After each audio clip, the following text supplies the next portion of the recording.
Welcome back. Lighting is adjusted, and if you could notice, something has happened. That's right, there are drawers behind here because we all need a change in scene. So, these are the 4 clocks. I'm trying to get my tripod in the right position. There we go.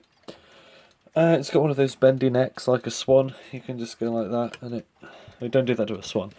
But yeah, it's got that kind of thing on it, so it makes that noise whenever I try and adjust it. But anyway, these are the 4 clocks. If you saw my recent videos, you're probably familiar with them. The ones that I bought most recently. They are the Blue Bayard, the Mysterious Red one, Big Ben Style 8 with a plastic base, and the Mysterious Bane Notwich clock. And I've got something to say about all of them. I have actually serviced all of them, and they are all working very well. So let's start with the left and move on to the right. So this one has been cleaned up, service works very well. I've used it a couple of nights. Just wind it up. Yeah, I can't remember if I said or not, but the my 1066 Bayard, I reversed the eye-shaped spring in it. I can't remember if I said that or not, because this one has it, I'm pretty sure, correctly. And I thought I put the Bayard 1066 back together wrong, but it turns out I just re-watched my video when I first unboxed the thing, and it was already like that. So I think it should be as this was, where the eye-shaped alarm tension spring is actually behind the plate instead of on top of it. So that's sorted out, and I've also adjusted the alarm on that, and now it works much more reliably. But anyway, this is this. I found a replacement knob and winder for it. Completely wrong winder. This is from a Peter alarm clock. So it doesn't look right because it's not the folding kind that it should be. But I don't have any spare ones that fit other than that. But that's good, that's working well. So I'll just adjust it to the right time, which is currently the time on that one up there. Too shiny to see. But it is 21 minutes past 9 in the evening, which is pretty late for a video. So I'll just adjust it now. I may as well adjust the alarm too, the time I wake up. Probably won't use this one tonight, but you never know, it's just nice to have.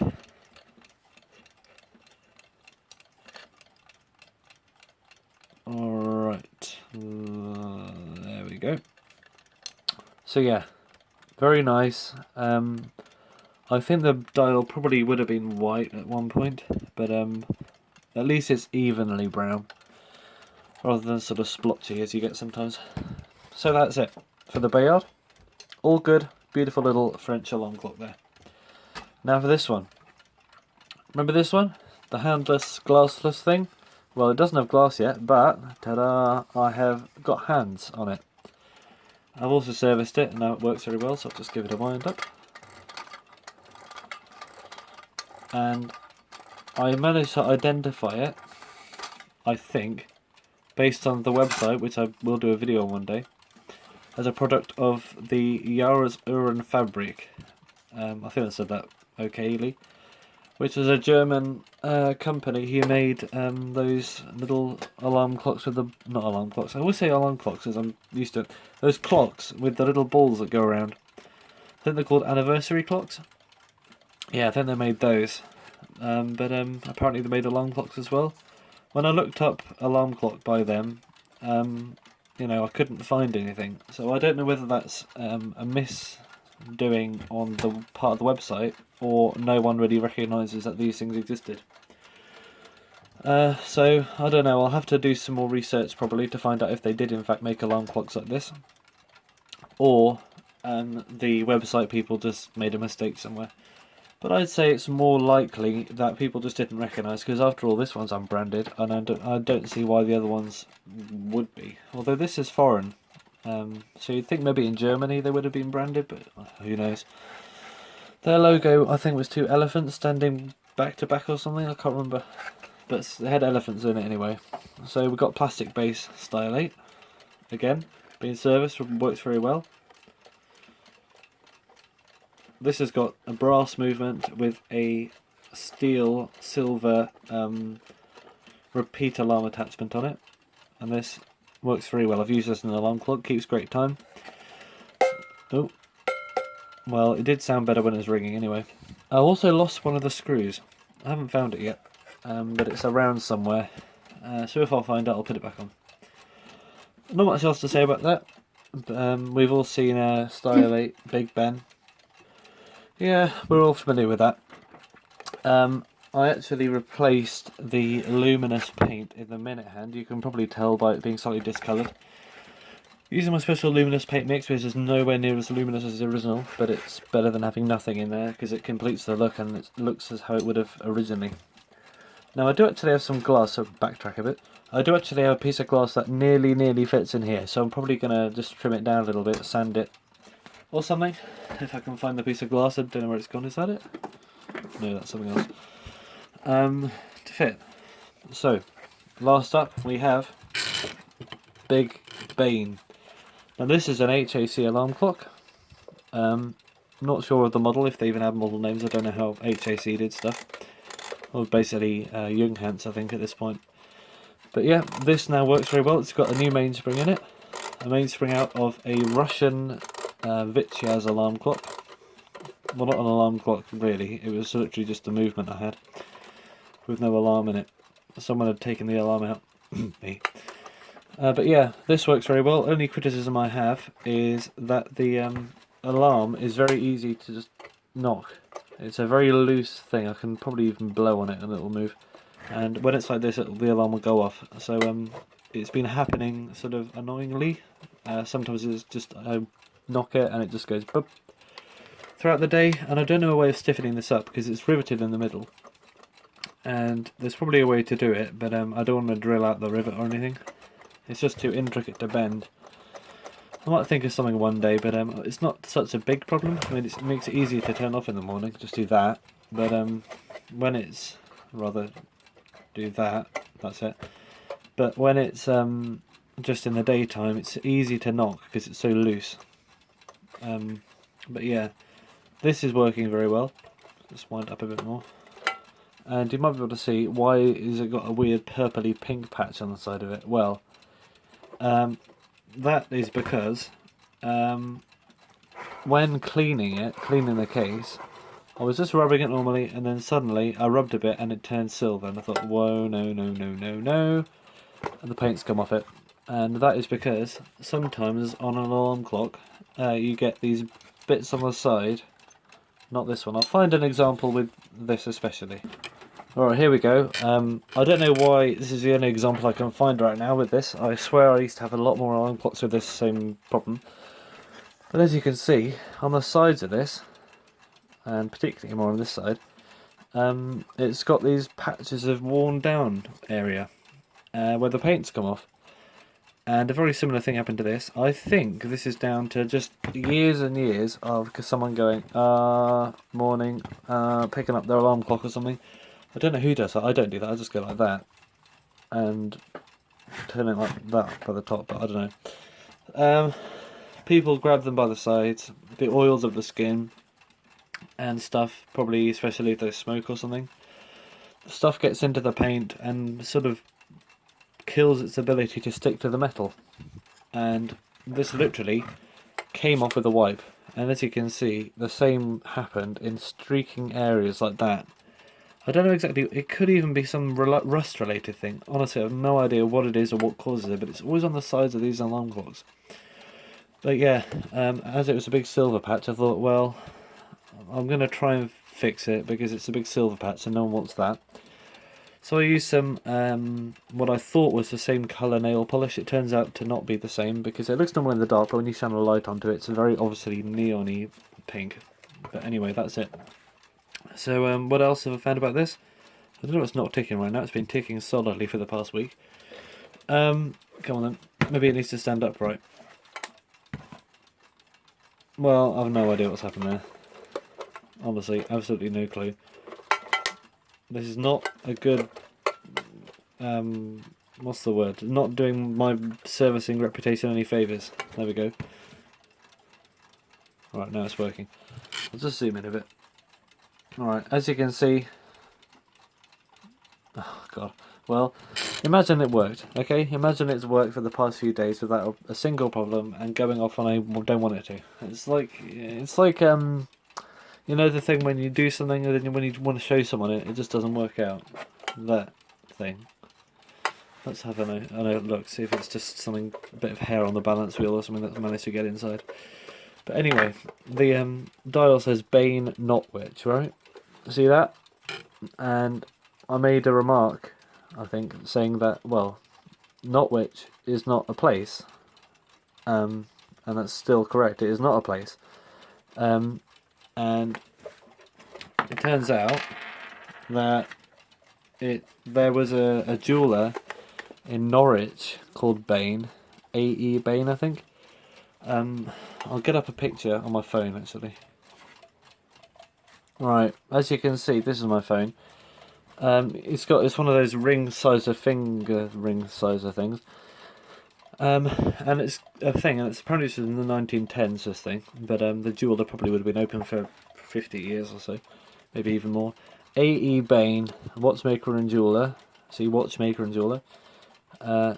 Norwich, not Notwich, Norwich. And it turns out that I just double checked the eBay thing, and the people, the seller, and probably where these came from, was Norwich. So I think there's a 99.9% chance that this is actually from Norwich, not Notwich, wherever that is. Maybe there's a place called Notwich, but it's unlikely. Nothing comes up when I try and look it up or anything. Sorry if you're from Notwich and I'm ignoring you, but honestly I can't find a thing. But yeah, Bain Norwich, I think it should say, and a number of interesting things about this.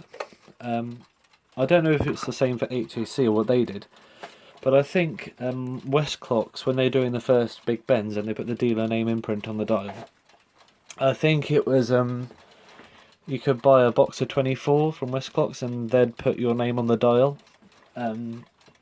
So that was it, a big crate of 24. I don't know if let's imagine it was 24 for these as well. Let's say that the jewellers, Bain Norwich, sent a letter to HAC in Germany, or wherever it was Germany, wasn't it? What we're talking about. In the year 1939, is it? I think it's 1939. I'll just double check. I need to open this up anyway for some reason. It's decided to work again, so I don't know what I'm doing, but I'll open it up anyway. Oh yeah, I also found a replacement winder and knob for this as well. Here's my trusty flat-bladed knobbly screwdriver, which is probably the first time it's been on this channel. It's barely trusty at all. I can trust it. But yeah, why is it so sluggish now? Well, it's down to a case of the old on-camera syndrome not going to work. It'll pick up a pace soon. But yeah, this is from, 1938, sorry. 1938. I'll put it back upright again. It needs just a leg on the back to stand up, so I can't have it upright with the back off. But yeah, I think, well, if you have a notice, then you might see that on a keyboard, or a typewriter in that case, the letters T and R are right next to each other. And that makes me think that the jeweller's probably made a typo sending a letter to HAC and ordered by mistake, let's say, 24 clocks with mistakes on them, typos. And if that is correct, and let's say they probably noticed after they received... Bloody hell, sorry about that. After they received that batch, let's say they noticed... Oh, also another thing, look. Alarm's off. It just does it, you know? Sometimes it does it by itself. It's so annoying. I need to sort this... And it just clicked. This is an annoying clock. But anyway, probably because it's just being annoying today. I don't know why. I'm going to sort something out. But hopefully it gets back to behaviour. It's been behaving so well. I've used it to wake myself up a couple of nights. Just one of those things. But anyway, if they noticed and corrected it after they received a pack of 24 of these, not a pack, of crate probably, then this probably means this is one of 24 that ever existed. And let's say 23 of them are already gone, which is a reference to Dolomite, actually, now I think about it. And it just so happens to work for this as well. This could be a one-of-a-kind clock, you never know. Although something like this with a mistake is probably going to be more collectible and people hang on to it more because of its novelty value. But even then, it's probably still a rarity. And I'm having trouble finding these alarm clocks without any imprint at all. This particular model of HAC, or Young Ants for that matter, with this flat bezel front. But yeah, that's that for now. My throat is getting dry as always. Sound like some sort of ruspy rusker or something. And you might notice in the background we have... Well, it's not there anymore. I did something there, that was a country club, I was testing it, but I've put it away now without remembering to. Anyway, thanks for watching. Don't forget to SUBCRIBE. Did I say that? SUB? I said subscribe. Oh, subscribe with a C, that's it. Also got this. I've had this for years. I don't know why I haven't shown it. I like travel alarm clocks. My Ingersoll travel alarm, which doesn't work. Maybe I'll do a video on that, servicing it one day. When it works, it just doesn't tick anymore. I've also got some watches. I don't usually talk about watches on this channel. But, you know, seize the opportunity. I'm not going to show these again, probably. This is a real wrecker mecca, this one. This used to be blue. I thought the blue wasn't original, so I chipped it all off. Turns out it was, and big mistake time. I thought, oh god, what have I just done to this watch? Can I paint it with green nail polish to redeem it? Nope. I ruined it. I'm such a, shamer. This one. Why is the second hand doing that? I don't know. It never used to, but anyway, I repaired this Timex because the calendar wasn't working. Now it is working, but for some reason today the second hand just wants to not. I've got a... Don't know why I got a spring barrel for a style 8. Yeah. My trusty Everite King. This is a rotary watch. It's very nice. It's 21 joules, I think. This works brilliantly. I wouldn't dare take it apart or service it because I just don't know how to do that. Too intricate for my fingers. But I believe I put some luminous paint on this. Maybe I didn't. I don't know. It just looks like I have. Probably did at some point. I'm the sort of guy to do that. And finally we have a Everite 17 joules. Very nice. Doesn't work. I don't know why. It always used to. And it just decided not to work one day, and it started working again, but I'm just going to say it doesn't work in general, just for the satisfaction of... What is this? I think this is a Dremel tool. Alright, that's enough going through the weird wooden salad mini serving bowl. And see you next time. Well, I won't see you. And you won't see me. You'll see this desk in my hands. And you won't see them either. You'll see a recording of them. But anyway, yeah. 18 minutes, 23, let's go.